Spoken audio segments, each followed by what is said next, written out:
ಕಾಂಗ್ರೆಸ್ನಲ್ಲಿ ಜೋರಾಗ್ತಾನೆ ಹೋಗ್ತಾ ಇದೆ ಕುರ್ಚಿಯ ಪಾಲಿಟಿಕ್ಸ್.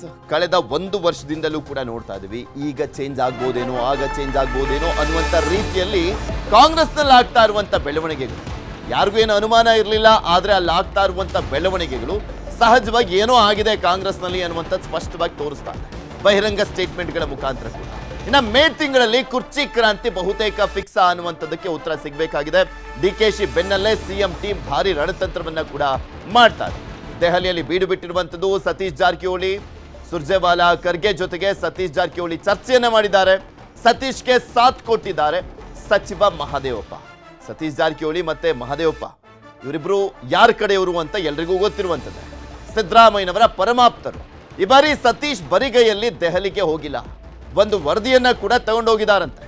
ಈ ವರದಿಯನ್ನ ನೋಡಿ ಖರ್ಗೆ, ಸುರ್ಜೇವಾಲಾ ಸಹಜವಾಗಿ ಏನ್ ಹಿಂಗಿದೆಯಲ್ಲ ಪರಿಸ್ಥಿತಿ ಅನ್ನುವಂಥದ್ರ ಬಗ್ಗೆ ಆತಂಕಗೊಂಡಿದ್ದಾರಂತೆ.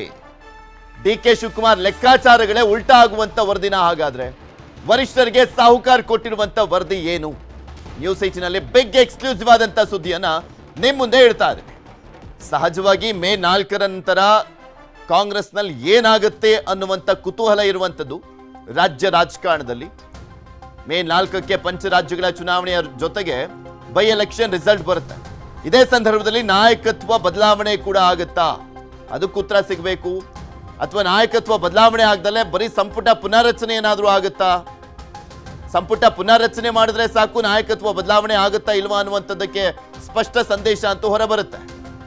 ಈಗ ಸತೀಶ್ ಜಾರಕಿಹೊಳಿ, ಸುರ್ಜೇವಾಲಾ, ಖರ್ಗೆ ಅವರನ್ನ ಭೇಟಿಯಾಗಿರುವಂತ ಹಿನ್ನೆಲೆಯಲ್ಲಿ ರಿಪೋರ್ಟ್ ಅನ್ನ ಕೊಟ್ಟಿದ್ದಾರೆ. ಆ ರಿಪೋರ್ಟ್ ಏನು ಅಂತ ಹೇಳ್ತೀನಿ. ಕೆಪಿಸಿಸಿ ಪಟ್ಟಕ್ಕೇರ್ಲಿಕ್ಕೆ ಪಿಚ್ ರೆಡಿ ಮಾಡಿಕೊಂಡ್ರ ಅಂತ. ನಾಯಕತ್ವ ಬದಲಾವಣೆಗೆ ಚಕ್ಮೇಟ್ ಇಡ್ತಾರಾ ಸತೀಶ್ ಜಾರಕಿಹೊಳಿ?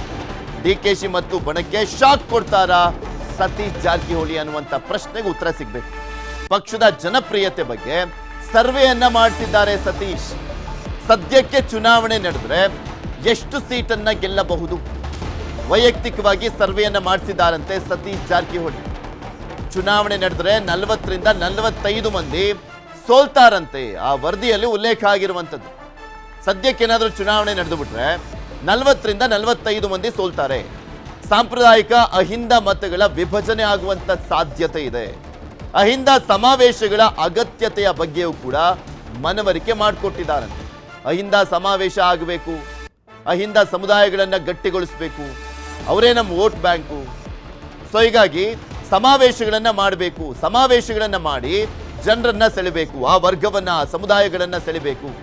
ಅಹಿಂದ ವೋಟ್ ಬ್ಯಾಂಕ್ ಗಟ್ಟಿ ಮಾಡುವಂತ ಅಗತ್ಯ ಇದೆ ಕಾಂಗ್ರೆಸ್ಗೆ. ಸುರ್ಜೇವಾಲಾ, ಖರ್ಗೆ ಮುಂದೆ ಸತೀಶ್ ಜಾರಕಿಹೊಳಿ ಅವರ ಬೇಡಿಕೆ ಅಂತ ಇದು. ಮುಂಚೆ ಅಹಿಂದ ಸಂಘಟನೆ ಮುಖಾಂತರನೇ ಸಿದ್ದರಾಮಯ್ಯನವರಿಗೆ ಒಂದು ದೊಡ್ಡ ಶಕ್ತಿ ಸಿಕ್ಕಿದ್ದು. ಅದಕ್ಕೆಲ್ಲದಕ್ಕೂ ಕೂಡ ಕಾರಣಕರ್ತರು, ತೆರೆ ಹಿಂದೆ ನಿಂತಿದ್ದು, ಸಿದ್ದರಾಮಯ್ಯನವರ ನಾಯಕತ್ವವನ್ನು ಗಟ್ಟಿಗೊಳಿಸಿದ್ದು ಅಂದ್ರೆ ಸತೀಶ್ ಜಾರಕಿಹೊಳಿ ಅವರು ಪ್ರಮುಖರು. ಅದರಲ್ಲಿ ರಾಜ್ಯ ಕಾಂಗ್ರೆಸ್ನಲ್ಲಿ ಗೊಂದಲಗಳ ಬಗ್ಗೆ ಕಲಬುರಗಿಯಲ್ಲಿ ಪರಮೇಶ್ವರ್ ಅವರು ಮಾತನಾಡಿದ್ದಾರೆ. ಏನ್ ಮಾತನಾಡಿದ್ರು ನೋಡೋಣ. ಎಲ್ಲದಕ್ಕೂ ಆದಷ್ಟು ಶೀಘ್ರವಾಗಿ ನಮ್ಮ ಹೈಕಮಾಂಡ್ನವರು ಉತ್ತರವನ್ನು ಕೊಡ್ತಾರೆ. ಯಾವುದೇ ಗೊಂದಲ ಇಲ್ಲದೆ ರಾಜ್ಯದ ಜನತೆಗೆ ನಾವೇನು ಮಾತು ಕೊಟ್ಟಿದ್ದೇವೆ 23ರಲ್ಲಿ, ಅದರ ಪ್ರಕಾರ ಸರ್ಕಾರ ಅವರ ಜನರ ಸೇವೆಯನ್ನು ಮಾಡೋದಕ್ಕೆ ಕಾರ್ಯಕ್ರಮಗಳನ್ನು. ಇದೆಲ್ಲದ್ರ ಬಗ್ಗೆ ಇನ್ನಷ್ಟು ಮಾಹಿತಿಯನ್ನು ಕೊಡ್ತಾ ಹೋಗ್ತಾರೆ ನಮ್ಮ ಪ್ರತಿನಿಧಿ ಕಾರ್ತಿಕ್. ನಮ್ಮ ಜೊತೆ ನೇರ ಸಂಪರ್ಕದಲ್ಲಿ ಜಾಯ್ನ್ ಆಗಿದ್ದಾರೆ. ಕಾರ್ತಿಕ್, ಅಹಿಂದ ಓಟ್ ಛಿದ್ರ ಆಗ್ಬಿಡುತ್ತೆ, ವಿಭಜನೆ ಆಗ್ಬಿಡುತ್ತೆ ಅನ್ನುವಂಥದ್ದು ಇದರ ಹಿಂದಿನ ತಂತ್ರ ಏನು? ಸಿದ್ದರಾಮಯ್ಯನವ್ರನ್ನ ಗಟ್ಟಿಯಾಗಿ ಇಟ್ಕೊಳ್ಬೇಕು, ಅವ್ರನ್ನ ಯಾವುದೇ ಕಾರಣಕ್ಕೂ ಬದಲಾವಣೆ ಮಾಡಬಾರ್ದು ಅಂತನ, ಅಥವಾ ನಾಯಕತ್ವ ಬದಲಾದ್ರೂ ಪರವಾಗಿಲ್ಲ ಆದ್ರೆ ಅಹಿಂದ ಸಮಾವೇಶಗಳನ್ನ ಮಾಡಬೇಕು, ಆಗ ಮಾತ್ರ ಕಾಂಗ್ರೆಸ್ ಭದ್ರ ಅಂತನ? ಏನ್ ಮೆಸೇಜ್ ಕೊಡ್ಲಿಕ್ಕೆ ಕೊಟ್ಟಿದ್ದಾರೆ?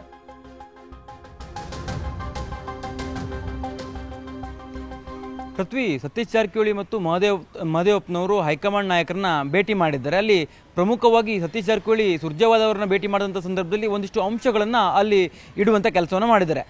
ಇತ್ತೀಚೆಗೆ ಸತೀಶ್ ಜಾರಕಿಹೊಳಿ ಅವರು ಅಹಿಂದ ವಿಚಾರ ಸಂಕಿರಣವನ್ನು ಕೂಡ ಮಾಡಿದರು. ಆ ಸಂದರ್ಭದಲ್ಲಿ ಒಂದಿಷ್ಟು ಅಭಿಪ್ರಾಯಗಳನ್ನು ಕೂಡ ಸಂಗ್ರಹ ಮಾಡಿದರು. ಅದರ ಜೊತೆಗೆ ರಾಜ್ಯದಾದ್ಯಂತ ಖಾಸಗಿ ಸರ್ವೆಯನ್ನು ಕೂಡ ಸತೀಶ್ ಜಾರಕಿಹೊಳಿ ಅವರು ಮಾಡಿದ್ರು. ಆ ಒಂದು ಸರ್ವೆಯ ರಿಪೋರ್ಟನ್ನು ಆಧರಿಸಿ ಹೈಕಮಾಂಡ್ ಮುಂದೆ ಒಂದಿಷ್ಟು ಅಂಶಗಳನ್ನು ಅಲ್ಲಿ ಪ್ರಸ್ತಾಪ ಮಾಡುವಂಥ ಕೆಲಸವನ್ನು ಮಾಡಿದ್ದಾರೆ. ಇದು ಯಾವ ಕಾರಣಕ್ಕಾಗಿ ಅಂತಂದರೆ, ಅಹಿಂದ ವರ್ಗ ಕಾಂಗ್ರೆಸ್ಗೆ ಬಹಳ ಶಕ್ತಿಯನ್ನು ಕೊಟ್ಟಿರ್ತಕ್ಕಂಥದ್ದು ರಾಜ್ಯದಲ್ಲಿ. ಈ ಒಂದು ಹಿನ್ನೆಲೆಯಲ್ಲಿ ಆ ಅಹಿಂದ ಸಮುದಾಯದ ನಾಯಕರಿಗೆ ಸೂಕ್ತ ಸ್ಥಾನಮಾನವನ್ನು ಕೊಡಲೇಬೇಕು. ಜೊತೆಗೆ ಜೊತೆಗೆ ಅಹಿಂದ ಮತಗಳು ಯಾವುದೇ ಕಾರಣಕ್ಕೂ ವಿಭಜನೆ ಆಗಬಾರದು ಅನ್ನುವಂಥ ವಿಚಾರವನ್ನು ಸುರ್ಜೇವಾಲಾ ಅವರ ಮುಂದೆ ಹಾಗೂ ಮಲ್ಲಿಕಾರ್ಜುನ್ ಖರ್ಗೆ ಅವರ ಮುಂದೆಯೂ ಕೂಡ ಪ್ರಸ್ತಾಪವನ್ನು ಮಾಡಿದ್ದಾರೆ. ಈಗಾಗಲೇ ಅಹಿಂದ ಸಮುದಾಯ ಕಾಂಗ್ರೆಸ್ನಿಂದ ಸ್ಥಾನಪಲಟ ಆಗ್ತಾ ಇದೆ ಅನ್ನುವಂಥ ಚರ್ಚೆಗಳು ಶುರುವಾಗಿದೆ. ಜೊತೆಗೆ ಅದಕ್ಕೆ ಸಂಬಂಧಪಟ್ಟಂತೆ ಇವರು ಸರ್ವೆಯನ್ನು ಮಾಡಿಸಿದ್ರಲ್ಲ, ಆ ಸರ್ವೆಯಲ್ಲೂ ಕೂಡ ರಿಪೋರ್ಟ್ ಅದೇ ರೀತಿಯಲ್ಲಿ ಬಂದಿದೆ. ಈ ಎಲ್ಲ ಅಂಶಗಳನ್ನು ಅಲ್ಲಿ ಹೈಕಮಾಂಡ್ ನಾಯಕರ ಮುಂದಿಡುವಂಥ ಕೆಲಸವನ್ನು ಸತೀಶ್ ಜಾರಕಿಹೊಳಿ ಅವರು ಮಾಡಿದ್ದಾರೆ. ಇದರ ಅರ್ಥ ಏನಪ್ಪಾ ಅಂತಂದರೆ, ಯಾವುದೇ ಕಾರಣಕ್ಕೂ ನೀವು ನಾಯಕತ್ವವನ್ನು ಬದಲಾವಣೆ ಮಾಡಬಾರ್ದು, ಅಥವಾ ಬದಲಾವಣೆ ಮಾಡಿದಂಥ ಸಂದರ್ಭದಲ್ಲಿ ಅಹಿಂದ ನಾಯಕರಿಗೆ ಸೂಕ್ತವಾಗಿರುವಂಥ ಸ್ಥಾನಮಾನಗಳನ್ನು ಕೊಡಲೇಬೇಕು.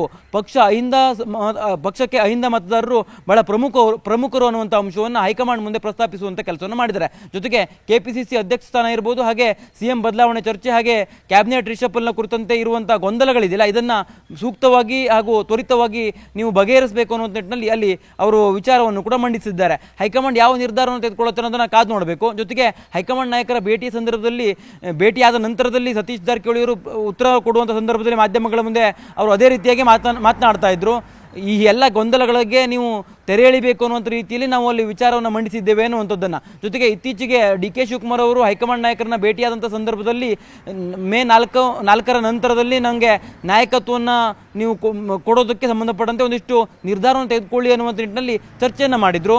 ಅಲ್ಲಿ ವೇಣುಗೋಪಾಲ್ ಮತ್ತು ಸುರ್ಜೇವಾಲಾ ಹಾಗೂ AICC ಅಧ್ಯಕ್ಷರಾಗಿರುವಂಥ ಮಲ್ಲಿಕಾರ್ಜುನ್ ಖರ್ಗೆ ಅವರನ್ನ ಭೇಟಿ ಮಾಡಿದರು. ಜೊತೆಗೆ ರಾಹುಲ್ ಗಾಂಧಿ ಅವರನ್ನು ಕೂಡ ಭೇಟಿ ಮಾಡಿಸಿ ಅನ್ನುವಂಥ ನಿಟ್ಟಿನಲ್ಲಿ ಡಿ.ಕೆ. ಶಿವಕುಮಾರ್ ಅವರು ಮಲ್ಲಿಕಾರ್ಜುನ್ ಖರ್ಗೆ ಅವರಿಗೆ ಮನವಿಯನ್ನು ಕೂಡ ಮಾಡಿಕೊಂಡಿದ್ರು. ಈ ಎಲ್ಲ ಬೆಳವಣಿಗೆಯ ನಂತರದಲ್ಲಿ ಈಗ ದಲಿತ ಸಚಿವರು ಸಿಎಂ ಸಿದ್ದರಾಮಯ್ಯನವರು ಆಪ್ತರು ಅಂದ್ಕೊಂಡಿರ್ತಕ್ಕಂಥ ಸತೀಶ್ ಜಾರಕಿಹೊಳಿ ಮತ್ತು ಮಹದೇವಪ್ಪನವರು ದೆಹಲಿಯಲ್ಲಿ ತಂತ್ರಗಾರಿಕೆಯನ್ನು ಮಾಡ್ತಾ ಇದ್ದಾರೆ.